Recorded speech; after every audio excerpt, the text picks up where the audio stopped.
Buongiorno, oggi parliamo di un oggettino molto utile per chi soprattutto ha una seconda casa o vuole controllare da remoto la propria temperatura di casa. Prima di dover installare questo oggetto dovete però avere la capacità di installare un wifi oppure avere comunque il collegamento sempre con una linea elettrica. Il wifi che voi installate in casa con questo tipo di oggetto vi permette di avere la connessione con questo oggetto e quindi di collegarvi e parlare direttamente attraverso una app che installerete sul vostro cellulare.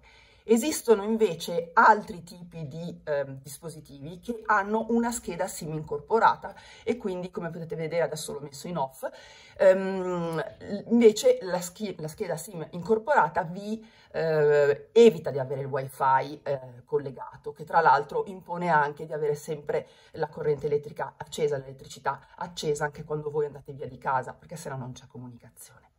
L'oggetto è una piccola interfaccia in realtà che poi comunica con il vostro cellulare che potete diciamo utilizzare sia manualmente che attraverso il cellulare. È molto semplice. Questa è la temperatura, questo è off, lo potete anche appunto la temperatura impostata. Qui di fianco vedete che parla con la rete wifi e vi dice se è collegato o non collegato a seconda del colore dell'icona, che è rossa se non è collegato ovviamente. L'impostazione può essere manualmente fatta.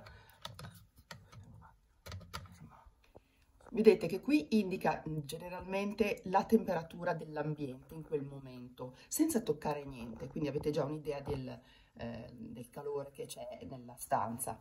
È collegato alle valvole termostatiche di ciascun termosifone e le regola in funzione della temperatura impostata, che potete impostare manualmente in questo modo. Allora, qui noi abbiamo impostato 19,7, anche se nell'ambiente rilevava 21,5. Se noi vogliamo aumentare, perché vogliamo avere più caldo, o vogliamo diminuire, lo facciamo con questi tastini, uno sopra e uno sotto.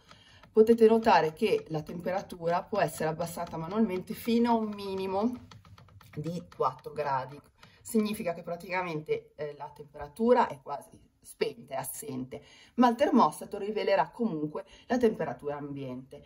Lasciando l'oggetto, il dispositivo in questo modo, voi siete sicuri di non consumare praticamente calore e poi pian piano diminuirà anche la rilevazione della temperatura dell'ambiente.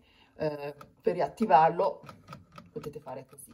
Naturalmente tutto questo si fa anche con l'app, quindi per remoto o schiacciando semplicemente l'icona. Quindi non c'è niente di differente, anzi è molto più comodo a volte persino quando si è in casa. Questa è l'app che vi permette di registrare la temperatura o di impostarla a secondo il vostro desiderio da remoto, o addirittura lo potreste fare se volete anche direttamente in casa, se non volete usarlo manualmente.